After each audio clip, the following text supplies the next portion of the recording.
So hello everyone, I hope you are doing well. आज इस video में हम जिस विषय पे चर्चा करने वाले हैं वो आपकी क्लास 10 के एनसीईआरटी बुक क्षितिज से लिया गया है। पाठ का नाम है नेताजी का चश्मा, जिसके रचनाकार हैं स्वयं प्रकाश जी।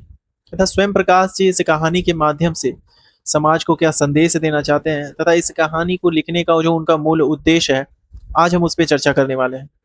तथा यह कहानी मूल रूप से देशभक्ति पर आधारित है। तथा इस कहानी के माध्यम से एक पात्र है कैप्टन चश्मे वाला। उसी पात्र के माध्यम से लेखक देश के उन करोड़ों नागरिकों के योगदान को रेखांकित करना चाहते हैं जिन्होंने देश के निर्माण में अपने अपने तरीके से योगदान दिया हो। तथा इस कहानी में यह भी लेखक बताते हैं कि देशभक्ति की जो लौ है वो अपने अंदर जलाए रखने में सिर्फ बड़े ही नहीं बल्कि बच्चे भी उसमें शामिल हैं। तथा यह कहानी यही दर्शाती है। इस कहानी को प्रारंभ करने से पहले हम स्वयं प्रकाश जी के जीवन परिचय पर चर्चा करेंगे। स्वयं प्रकाश का जन्म, जो लेखक हैं उनका जन्म 1947 में इंदौर मध्य प्रदेश में हुआ। मैकेनिकल इंजीनियरिंग की पढ़ाई करके एक औद्योगिक प्रतिष्ठान में नौकरी करने वाले स्वयं प्रकाश का बचपन और नौकरी का बड़ा हिस्सा राजस्थान में बीता। यह वसुधा पत्रिका के संपादक भी रह चुके हैं तथा 8वें दशक में उभरे स्वयं प्रकाश आज समकालीन कहानी के महत्वपूर्ण हस्ताक्षर हैं। अर्थात यह अपनी मूल कहानियों से ही ज्यादा चर्चित है। उन्होंने 13 कहानी संग्रह प्रकाशित किए हैं जिनमें सूरज कब निकलेगा, आएंगे अच्छे दिन भी, आदमी जात का आदमी, संधान आदि जो है कि उल्लेखनीय है। इनके 2 उपन्यास भी हैं जो काफी चर्चित है, जिनके नाम है बीच में विनय अर्थात ईंधन। उन्हें पहल सम्मान, बनमाली पुरस्कार, राजस्थान साहित्य अकादमी पुरस्कार आदि पुरस्कारों से सम्मानित किया गया। इनका निधन 2019 में ही हो चुका है। मध्यवर्गीय जीवन के कुशल चितेरे स्वयं प्रकाश की कहानियों में वर्ग शोषण के विरुद्ध चेतना है, तो हमारे सामाजिक जीवन में जाति, संप्रदाय और लिंग के आधार पर हो रहे भेदभाव के खिलाफ प्रतिकार का स्वर भी है। तथा इनके कहानियों का जो मूल विषय है वो वर्ग शोषण के विरुद्ध जो चेतना होती है तथा समाज में जो जाति संप्रदाय को लेकर भेदभाव है, उसी पर इनकी कहानियां आधारित है। रोचक किस्सा गोई शैली में लिखी गई उनकी कहानियां हिंदी की वाचिक परंपराओं को समृद्ध करती है। यह जो है कि अभी हमने स्वयं प्रकाश जी के जीवन परिचय पर चर्चा की है। अब हम इस कहानी में जो आपका पाठ प्रवेश दिया गया है इस कहानी का, उस पर थोड़ी चर्चा करेंगे। उस पाठ परिवेश में कुछ ऐसा लिखा हुआ है कि केवल ऐसा भूभाग जो चारों ओर से सीमाओं से घिरा हुआ हो, उस भूभाग को देश का नाम नहीं दिया जा सकता, क्योंकि देश केवल भूभाग से नहीं बनता बल्कि देश बनता है उसमें रहने वाले सभी नागरिकों, नदियों, पहाड़ों, पेड़ पौधों, वनस्पतियों, पशु पक्षियों से। तथा इन सभी का योगदान जो है कि हमारे देश के निर्माण में है। अर्थात सीमाएं तो केवल किसी देश के विभाजन में ही सहायक होती हैं। देश को असल में परिभाषित करते हैं उस स्थान की प्रकृति, लोग और पशु पक्षी। और इन सबसे प्रेम करने तथा इनके समृद्धि के लिए, इनके विकास के लिए प्रयास करने का नाम ही देशभक्ति है। तथा इस समाज के हर एक नागरिक का कर्तव्य है अपने देश की समृद्धि में योगदान देना। तथा प्रस्तुत पाठ जो नेताजी का चश्मा है, वह कहानी भी देशभक्ति से ही जुड़ी हुई है, जिसमें कैप्टन चश्मे वाले के माध्यम से देश के उन करोड़ों नागरिकों के योगदान को रेखांकित करते हैं कवि, जो इस देश के निर्माण में अपने अपने तरीके से सहयोग करते हैं। इस कहानी की सबसे खास बात यह है कि यह कहानी कहती है कि देशभक्ति की लौ को अपने अंदर जलाए रखने में बड़े ही नहीं बल्कि बच्चे भी इसमें शामिल हैं। ये जो है कि आपके कहानी का पाठ्य प्रवेश जो आपके बुक में दिया गया है। अब हम कहानी का सार देखते हैं। यह सार जो दिया गया है, इसमें आपकी पूरी कहानी ही आ गई है। यदि आप कहानी पढ़े या इस सार को देखें तो दोनों जो है कि एक ही है, क्योंकि इसमें मैंने पूरी कहानी ही बता दी है। कहानी कुछ इस प्रकार प्रारंभ होती है। आपको मैं ये बता रहा हूँ कि इसमें जो है कि केवल मुख्य रूप से आपको 3 पात्र देखने को मिलेंगे। पहला जो पात्र आपको देखने को मिलेगा वो है हालदार साहब, दूसरे पात्र जो है वो है कैप्टन चश्मे वाला, और तीसरा पात्र जो है कि एक पान वाले के रूप में आपको देखने को मिलेगा। लेखक बताते हैं कि हालदार साहब को हर 15 दिन उस कस्बे से गुजरना पड़ता था, क्योंकि हर 15 दिन कंपनी को कोई ना कोई ऐसा काम होता था जिसके कारण 15वें दिन हालदार साहब उस कस्बे से गुजरते थे। अर्थात कस्बा एक छोटा सा शहर था जहां से हालदार साहब अपने कंपनी के काम से रोज गुजरते थे। कस्बा उतना अधिक बड़ा नहीं था। उस कस्बे में वैसे कुछ ही मकान थे जिन्हें पक्का मकान कहा जा सकता था और जिसे बाजार कहा जा सके, वैसा वहां पर केवल एक ही बाजार था। उस कस्बे में 2 स्कूल, एक सीमेंट का छोटा सा कारखाना, 2 ओपन एयर सिनेमा घर, 1-2 नगर पालिकाएं भी थी। अब जहाँ नगर पालिका होती है वहाँ पर कुछ ना कुछ काम भी करती रहती है। सो कभी वहाँ कोई सड़क पक्की करवा दी जा रही होती है थी, तो कभी कुछ पेशाब घर बना दिए जाते थे, कभी कबूतरों के लिए घर बनवा दिए जाते थे, तो कभी कभी सभाएं भी करवा दी जाती थी। कस्बे की उसी नगर पालिका के किसी उत्साही बोर्ड या प्रशासनिक अधिकारी ने एक बार शहर के मुख्य बाजार के मुख्य चौराहे पर नेताजी सुभाष चंद्र बोस की एक संगमरमर की मूर्ति लगवा दी थी, तथा यह मूर्ति जो है कि नेताजी सुभाष चंद्र बोस की उस चौराहे पर लगा दी जाती है जो संगमरमर की होती है। जो कहानी लेखक हमें सुना रहे हैं वह कहानी भी उसी मूर्ति के बारे में है, बल्कि उसके भी एक छोटे से हिस्से के बारे में है। मतलब यह कहानी जो है कि नेताजी सुभाष चंद्र की मूर्ति के बारे में तो है, लेकिन उस मूर्ति के भी एक छोटे से हिस्से, उस चश्मे के बारे में बताया गया है। इसके बाद लेखक यह कहते हैं कि लेखक को पूरी बात तो पता नहीं, लेकिन उनको यह लगता है कि जो सुभाष चंद्र बोस की मूर्ति में कुछ कमी रह गई है। उसके बहुत से कारण हो सकते हैं, जैसे जिसने भी सुभाष चंद्र बोस जी की मूर्ति बनवाई है उसको देश के अच्छे मूर्तिकारों की जानकारी नहीं होगी। फिर अच्छी मूर्ति बनाने के लिए जो खर्चा लगता है, जो उन्हें मूर्ति बनाने के लिए खर्च दिया होगा, उससे कहीं बहुत ज़्यादा खर्च होने के कारण सही मूर्तिकार को उपलब्ध नहीं करवा पाएंगे। अर्थात हलदर साहब देखते हैं कि उस मूर्ति में जो है कि कुछ ना कुछ कमी रह गई है, और वह कमी क्या होती है वह आपको लेखक बताते हैं कि वह कमी जो है कि उस चश्मे की कमी है। जो वह मूर्ति तो संगमरमर की होती है, लेकिन चश्मा जो है कि संगमरमर का नहीं होता है। या हो सकता है कि काफी समय भागदौड़ और लिखापत्री में बर्बाद कर दिया होगा, और बोर्ड के शासन करने का समय समाप्त होने की घड़ियां नजदीक आ गई होगी, और मूर्ति का निर्माण सब उससे पहले करवाना हो, जिसके कारण किसी स्थानीय कलाकार को ही मौका देने का निश्चय कर लिया गया होगा। और अंत में उस कस्बे के एकमात्र हाई स्कूल के ड्राइंग मास्टर, वहां पे एक हाई स्कूल था जहाँ के ड्राइंग मास्टर को ही यह काम सौंप दिया गया होगा। और लेखक मानते हैं कि उस मास्टर जी को यह काम इसलिए सौंपा गया क्योंकि उन्होंने महीने भर में मूर्ति बनाकर पटक देने का विश्वास दिलाया होगा। अर्थात कम समय में ही जो है कि उन्होंने मूर्ति बनाने का विश्वास दिला दिया था, इसीलिए जो है कि नगर पालिका ने उन्हीं ड्राइंग मास्टर, जो अध्यापक होते हैं, उन्हीं ड्राइंग मास्टर मोतीलाल को जो है कि यह काम सौंप दिया था। मूर्ति बहुत सुंदर थी, नेताजी सुभाष चंद्र बोस बहुत सुंदर लग रहे थे।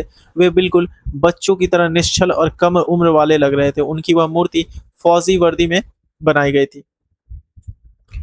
जब भी कोई मूर्ति को देखता था तो मूर्ति को देखते ही उसे नेताजी सुभाष चंद्र की प्रसिद्ध नारे, जो कि नारे थे दिल्ली चलो और तुम मुझे खून दो मैं तुम्हें आजादी दूंगा, आदि याद आने लगते थे। अर्थात तो वो मूर्ति जो है कि इतनी जीवंत लगती थी, इतनी अच्छी लगती थी कि किसी को भी देखते हुए यह प्रसिद्ध नारे जो है कि उनके मन में उजागर हो जाते थे। इन सभी चीजों को देखते हुए कहा जा सकता है कि यह मूर्ति बनाने वाले मूर्तिकार ने जिस प्रकार मूर्ति बनाई है उसकी कोशिश सफल और प्रशंसा के काबिल है। परंतु उस मूर्ति में केवल एक चीज की ही कमी थी, जो उस मूर्ति को देखते ही अटपटी लगती थी, और वह कमी थी सुभाष चंद्र बोस जी की आंखों पर चश्मा नहीं था। मतलब चश्मा तो था, लेकिन जो चश्मा वहां होना चाहिए था वह चश्मा नहीं था। यह इसलिए कमी थी क्योंकि नेताजी सुभाष चंद्र बोस हमेशा चश्मा लगाए रहते थे। उनकी मूर्ति बिना चश्मे के बहुत अटपटी लग रही थी। सुभाष चंद्र बोस जी की मूर्ति पर चश्मा तो था, लेकिन संगमरमर का नहीं था, क्योंकि जब मूर्ति संगमरमर की है तो चश्मा भी उसी का होना चाहिए था। लेकिन उस मूर्ति पर एक मामूली सा बिना किसी विशेषता वाला और असल के चश्मे का चौड़ा काला फ्रेम मूर्ति को पहना दिया गया था। हवलदार साहब जब पहली बार इस कस्बे से आगे बढ़ रहे थे और चौराहे पर पान खा रहे थे, तभी उन्होंने इस चीज पर अपना ध्यान केंद्रित कर लिया था, और यह देखकर उनके चेहरे पर एक हंसी मजाक भरी मुस्कान भी फैल गई थी। वह यह देख रहे थे शायद कि वह मूर्ति पर जो चश्मा लगा हुआ था वो संगमरमर का नहीं, बल्कि एक रियल चश्मा था। जो चौड़े फ्रेम वाला एक काला चश्मा होता है, वो चश्मा जो है कि किसी ने उस मूर्ति पर लगा दिया था। यह सब देखकर उन्होंने कहा था कि वाह भाई। उस पान वाले से हवलदार साहब कहते हैं कि वाह भाई, यह तरीका भी ठीक है, मूर्ति पत्थर की लेकिन चश्मा असलियत का है। मूर्ति पर असली चश्मे को पहनाने पर हवलदार साहब नागरिकों की देशभक्ति की सराहना कर रहे हैं, क्योंकि वह मूर्ति कोई आम मूर्ति नहीं है, बल्कि नेताजी सुभाष चंद्र बोस जी की मूर्ति थी। और उस पर एक बहुत ही बड़ी कमी थी कि उस मूर्ति पर मूर्तिकार चश्मा बनाना भूल गया था। जो मूर्ति मोतीलाल जी ने, मतलब जो अध्यापक थे उस कस्बे के, उन्होंने बनाया था, जो कहीं ना कहीं नेताजी को अपमान स्वरूप देखा जा सकता है, क्योंकि नेताजी ने आज़ादी की लड़ाई में अपना सर्वस्व त्याग दिया था। तो यहाँ पे लेखक यह भी बताते हैं कि हमें अपने देशभक्तों के प्रति वह सम्मान का भाव हमेशा रखना चाहिए। जैसे यहाँ पर नेताजी सुभाष चंद्र बोस की मूर्ति पर चश्मा ना देखकर किसी ने जो है कि वहां पर असलियत का ही चश्मा लगा दिया था। क्योंकि नेताजी ने आज़ादी की लड़ाई में अपना सर्वस्व त्याग दिया था और उनकी छवि को उनके ही सादृश्य प्रस्तुत करना हर देशवासी का कर्तव्य और कस्बे के नागरिकों ने भी अपने इसी कर्तव्य का निर्वाह करने की कोशिश की थी। इसके बाद हालदर साहब इस घटना को देशभक्ति से जोड़कर देख रहे थे। दूसरी बार जब हालदर साहब को किसी काम से कस्बे से गुजरना था, तो उन्हें नेताजी सुभाष चंद्र बोस की मूर्ति में कुछ अलग दिखाई दिया।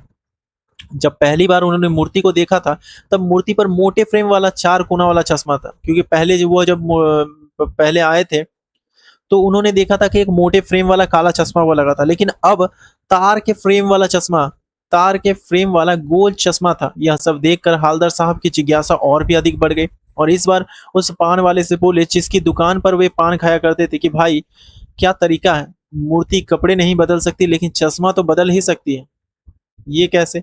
सो हालदर साहब का प्रश्न सुनकर वह आंखों ही आंखों में हंसा। प्रश्न का उत्तर देने के लिए उसने पीछे घूमकर दुकान के नीचे अपने मुंह में भरे हुए पान को थूका और पान के कारण हुई लाल काली बत्ती सी दिखाकर बोला कि यह सब कैप्टन चश्मे वाला करता है।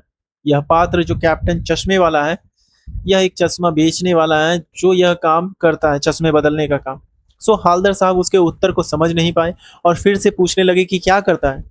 पान वाले ने हालदर साहब को समझाया कि चश्मा चेंज करता है वह, हाँ, कैप्टन जो है कि इस मूर्ति के चश्मे को चेंज कर देता है। तो हालदर साहब अब भी नहीं समझ पाए कि पान वाला क्या कहना चाहता है, कि वह फिर से पूछ बैठे कि क्या मतलब, क्या चेंज कर देता है। सो पान वाला फिर समझाते हुए कहता है कि ऐसा समझ लो कि उसके पास कोई ग्राहक आ गया होगा जिसको चौड़े चौखट वाला चश्मा चाहिए होगा, तो कैप्टन कहाँ से लाएगा, क्योंकि वह तो उसने मूर्ति पर रख दिया होगा ना। तो उस चौड़े चौखट वाले चश्मे को मूर्ति से निकाल कर उस ग्राहक को दे दिया और मूर्ति पर कोई दूसरा चश्मा बैठा दिया। हवलदार साहब को पान वाली की सारी बातें समझ में आ गई थी, लेकिन अभी तक उनकी समझ में एक बात नहीं आई थी। अगर कैप्टन चश्मे वाला मूर्ति पर असली चश्मे लगाता है, तो नेताजी का वास्तविक चश्मा कहाँ गया, जो मूर्ति पर, जो संगमरमर की मूर्ति तो संगमरमर की बनी हुई है, तो इस संगमरमर की मूर्ति में पहले तो कोई वास्तविक चश्मा तो होगा ना। तो यही प्रश्न जो है कि हालदर साहब के मन में आया। सो फिर से पान वाले ने भी इसका उत्तर देते हुए कहा कि पान वाले ने पान की पीक थूकी और मुस्कुराता हुआ बोला कि नेताजी का वास्तविक अर्थात जो संगमरमर का चश्मा है, वो मास्टर साहब यानी मूर्तिकार जो मोतीलाल है, वो उन्होंने बनाना भूल गए। अर्थात पान वाले के लिए यह एक दिलचस्प बात थी, लेकिन हालदर साहब के लिए बहुत ही हैरान और परेशान करने वाली बात थी कि कोई कैसे इतनी महत्वपूर्ण चीज को भूल सकता है। अब हालदर साहब को अपनी सोची हुई बात सही लग रही थी कि मूर्ति के नीचे लिखा हुआ, क्योंकि वो पहले सोच रहे थे कि इस मूर्ति को जो है कि मास्टर मोतीलाल ने ही बनाया होगा, और अब जो है कि वहां पे उस मूर्ति के नीचे उनके नाम को पढ़ के उन्हें सच में विश्वास हो गया कि इस कस्बे का जो अध्यापक है मास्टर मोतीलाल, उन्होंने ही जो है कि यह मूर्ति बनवाई है। अपने ख्यालों में खोए खोए हुए पान वाले को उसके पान के पैसे चुकाकर चश्मे वाले की देशभक्ति अर्थात कैप्टन साहब की जो देशभक्ति है उसके सामने आदर से सिर झुकाते हुए जीप की तरफ चले, लेकिन कुछ सोच कर रुक गए और पीछे मुड़े और पान वाले के पास वापस जाकर पूछा, क्या कैप्टन चश्मे वाला नेताजी का कोई साथी है या आजाद हिंद फौज का कोई सेनानिवृत्त है। अर्थात तब पान वाला नया पान खाने जा रहा था। फिर उसने वही अपनी लाल काली बत्ती सी दिखाई और मुस्कुराकर हालदर साहब से बोला, नहीं साहब, वो लंगड़ा फौज में क्या जाएगा। अर्थात कैप्टन साहब जो है कि कैप्टन चश्मे वाला, वो लंगड़ा है, वह तो एकदम पागल है, पागल। फिर इशारा करके दिखाते हुए बोला कि वह देखो, वह आ रहा है, आप उसी से बात कर लो। अर्थात तभी जो है कि हालदर साहब कैप्टन चश्मे वाले को देखता है, लेकिन जब वो उसे देखता है तो उनके मन में भी जो है कि काफी प्रश्न उठते हैं कि यह जो है कि चश्मा क्यों बदलता रहता है। अर्थात लेकिन वो जो है कि कैप्टन से इन सवालों का उत्तर नहीं ले पाता। उसकी फोटो वोटो छपवा दो कहीं, जिससे उसको कोई नाम हो जाए, जिससे लोग उसे पहचाने लगा था। तो उसकी असली पहचान किसी को नहीं पता। वो जो है कि कैप्टन चश्मे वाले के नाम से ही जो है कि वहां पे जाना जाता है। हालदर साहब को पान वाले के द्वारा किसी देशभक्त का इस तरह मजाक उड़ाना बिल्कुल भी अच्छा नहीं लगा, परंतु जब वे मुड़े तो यह देखकर एकदम हैरान रह गए कि एक हद से ज्यादा बूढ़ा कमजोर सा लंगड़ा आदमी, सिर पर गांधी टोपी और आंखों पर काला चश्मा लगाए, एक हाथ में एक छोटी सी लकड़ी और संदूक और दूसरे हाथ में एक बॉक्स पर टंगे बहुत से चश्मे लिए अभी अभी गली से निकला था। अर्थात अब बंद दुकान के सहारे अपना बॉक्स टिका रहा था। उसे देखकर हालदर साहब को बहुत बुरा लगा और वे सोचने लगे कि इस बेचारे की दुकान भी नहीं है, फेरी लगाता। अर्थात कैप्टन चश्मा वाला जो है कि एक फेरी वाला है, जिसकी अपनी कोई स्थायी दुकान नहीं है, वह जो है कि फेरी वाली वो एक फेरी वाला है जो घूम-घूम के जो है कि वहाँ पे चश्मा बेचता है। और वही जो है कि नेताजी सुभाष चंद्र बोस की संगमरमर की मूर्ति पे असलियत का चश्मा भी लगाता है। हवलदार साहब अब और भी ज़्यादा सोच में पड़ गए। वो बहुत कुछ पूछना चाहते थे कि इसे कैप्टन क्यों कहते हैं? क्या यही इनका वास्तविक नाम है? क्यों पान वाले ने कैप्टन की ओर इशारा करके हवलदार साहब को बता दिया कि वह कैप्टन है, और अब जो कुछ भी हवलदार साहब को पूछना है वो उसी से जाकर पूछ ले। हवलदार साहब जो है कि पान वाले से कुछ नहीं पूछ सकते थे, क्योंकि हवलदार साहब बिना कैप्टन से मिले या कोई प्रश्न किए ही जीप में बैठकर चले गए। क्योंकि कैप्टन साहब जब वो उस पान वाले से पूछते हैं, तो पान वाले जो है कि अब पहले ही उन्हें बता चुके होते हैं कि अब आप मुझसे मत पूछिए, अब आप सीधे कैप्टन साहब से पूछिए। आपके मन में जो भी प्रश्न उठ रहे हैं वो आप कैप्टन साहब से पूछिए। इसीलिए जो है कि हवलदार साहब वहाँ जीप में बैठकर चले जाते हैं। अगले 2 सालों तक हवलदार साहब अपने काम के सिलसिले में उस कस्बे से गुजरते रहे। उस अगले 2 सालों तक हवलदार साहब अपने काम के सिलसिले में उस कस्बे से गुजरते रहे और नेताजी की मूर्ति में बदलते हुए चश्मों को देखते रहे। अचानक फिर एक बार ऐसा हुआ कि मूर्ति के चेहरे पर कोई भी कैसा भी चश्मा नहीं था। उस दिन पान की दुकान भी बंद थी। चौराहे की अधिकांश दुकानें बंद थी, जिस कारण हवलदार साहब को इसका कारण नहीं जान पाए। उसकी अगली बार भी जब हवलदार साहब उस कस्बे से गुजरे, तब भी मूर्ति की आंखों पर चश्मा नहीं था, किंतु आज पान की दुकान खुली हुई थी, जिस कारण हवलदार साहब ने पहले तो पान खाया और फिर धीरे से पान वाले से पूछा, क्यों क्यों भाई, क्या बात है? क्योंकि पान वाले ने उनसे पहले ही कहा था कि आप जो है कि इस विषय में आप मुझसे कोई भी बात नहीं कीजिए। लेकिन फिर भी जो है कि उनके मन की जो जिज्ञासा है उसको शांत करने के लिए वो फिर पान वाले की दुकान पर जाते हैं और पान खाते हैं और फिर उनसे पूछते हैं कि क्या बात है भाई, आज तुम्हारे नेताजी की आंखों पर चश्मा नहीं है? पान वाला हवलदार साहब की बात सुनकर उदास हो गया। वो क्यों उदास हो गया? क्योंकि वो कहता है कि अपनी धोती के सिरे से अपनी आंखों में आंसू को पोंछता हुआ बोला कि साहब, कैप्टन मर गया।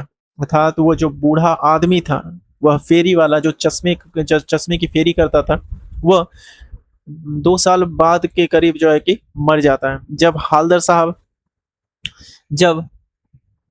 हवलदार साहब को कैप्टन के मर जाने के बाद बिना चश्मे की नेताजी की मूर्ति देखने को मिलती, तो वो बार-बार सोचते कि क्या होगा उस राष्ट्र का जो अपने देश की खातिर अपना सब कुछ, घर गृहस्थी, जवानी, ज़िंदगी दाँव पर लगा देते हैं और आज की पीढ़ी उन पर हँसती है। और वे इसी मौके को ढूँढती है कि कब उनका किसी तरह फ़ायदा हो। सोच-सोच कर हवलदार साहब दुखी हो गए। अर्थात यहाँ पर लेखक यह भी बताना चाहते हैं कि जैसे पान वाला उस कैप्टन चश्मे वाले को देखकर हँस रहा था तथा उसकी देशभक्ति का मज़ाक उड़ा रहा था, उसी प्रकार यहाँ पर हवलदार साहब भी उस देश के हर नागरिक को यह बताना चाहते हैं कि कैप्टन चश्मे वाले जैसा कितने ही नागरिक होंगे जो देश के प्रति समर्पित हैं तथा अपने कर्तव्य निर्वाह के लिए हमेशा आगे बढ़े रहते हैं। तथा यहाँ पर उन सभी नागरिकों को भी यह बताना चाहते हैं कि आपका भी देश के प्रति कुछ कर्तव्य है तथा उसका निर्वाह करना यह आपकी ज़िम्मेदारी है। कैप्टन के मर जाने के बाद हवलदार साहब जो है कि काफ़ी उदास हो गए थे कि उन्हें यह चिंता भी थी कि क्या इस मूर्ति पे फिर कभी चश्मा लगेगा? लेकिन 15 दिन बाद फिर से जब वो कैप्टन साहब 15 दिन बाद जब फिर से अपने काम के सिलसिले में उसी कस्बे से गुज़रे, तब कस्बे में घुसने से पहले उन्हें ख़्याल आया कि कस्बे के बीचों-बीच में नेताजी सुभाष चंद्र बोस की मूर्ति अवश्य ही विद्यमान होगी, लेकिन उनकी आँखों पर चश्मा नहीं होगा। क्योंकि उन्हें पता था कि अब जो है कि कैप्टन साहब मर चुके हैं। कैप्टन चश्मे वाला जो है कि मर चुका होगा, लेकिन अब जो है कि उनकी मूर्ति पर चश्मा कौन बदलेगा? अब अब हवलदार साहब ने सोच लिया था कि आज वे वहाँ रुकेंगे ही नहीं, पान भी नहीं खाएँगे, यहाँ तक कि मूर्ति की तरफ देखेंगे भी नहीं, सीधे निकल जाएँगे, क्योंकि अगर मूर्ति की तरफ वो देखते तो उनका मन उदास हो जाता। उन्होंने अपने ड्राइवर से कह दिया था कि चौराहे पर रुकना ही नहीं, क्योंकि आज बहुत काम है और पान भी कहीं आगे खा लेंगे। लेकिन हर बार की आदत के कारण आदत से मचूर आँखें चौराहा आते ही मूर्ति की तरफ उठ गई, क्योंकि हर रोज़ वो जो है कि कंपनी के काम से वहाँ पर जाते थे। अर्थात उनकी जो है कि ये आदत हो गई थी और उसी आदत के कारण जैसे ही वो चौराहा क्रॉस करते हैं, उनकी नज़र जो है कि उस मूर्ति पर चली जाती है। नेताजी सुभाष चंद्र की जो संगमरमर की मूर्ति थी, उस पर ही जो है कि वो उनकी नज़र चली जाती है।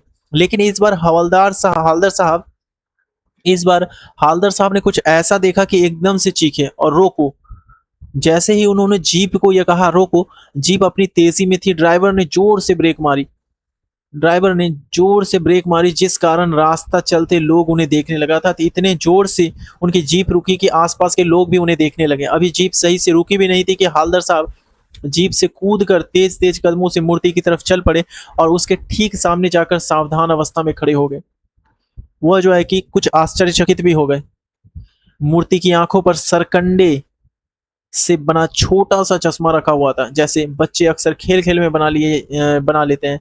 यह देखकर हवलदार साहब भावुक हो गए। इतनी छोटी-सी बात पर उनकी आँख भर आई थी। अर्थात सरकंडे कहने का अर्थ है सर एक बाँस का, पहले तो वो बाँस का एक पौधा होता है, उस बाँस के पतले पौधे से जिससे सूप वगैरह बनाया जाता है, उसी बाँस के तिनके से बच्चों ने जो है कि नेताजी सुभाष चंद्र बोस के चश्मा बना दिया था, तो उस चश्मे को वहाँ पे मूर्ति पर लगा दिया था।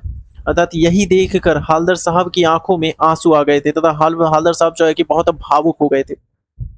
नेताजी के चश्मे को देखकर हवलदार साहब बहुत ही भावुक हो गए थे। यहाँ अंत में यह जो सरकंडे से बना चश्मा नेताजी सुभाष चंद्र बोस की आंखों पर देखकर हवलदार साहब भावुक तो हो गए, तो यहाँ पर यह भी दर्शाता है कि देशभक्ति उम्र की मोहताज नहीं होती।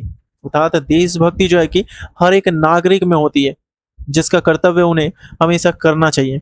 अतः हवलदार साहब को लगा था कि कैप्टन के जाने के बाद शायद ही कोई नेताजी के चश्मे का मूल्य जान पाए।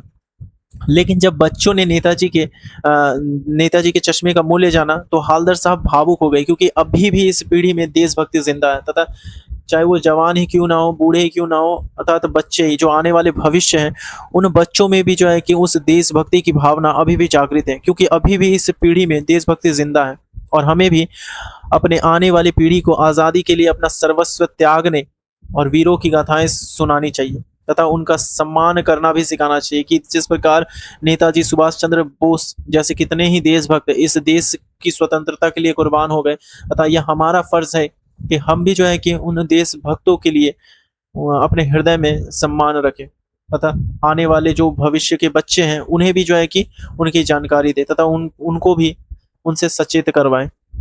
तथा यह कहानी जो है कि यहीं पर समाप्त हो जाती है। मैं आशा करता हूँ कि आपको यह कहानी समझ में आई होगी तथा स्वयं प्रकाश जी इस कहानी के माध्यम से समाज को क्या संदेश देना चाहते हैं वो आपको पता लग गया होगा। सो इस कहानी को आप फिर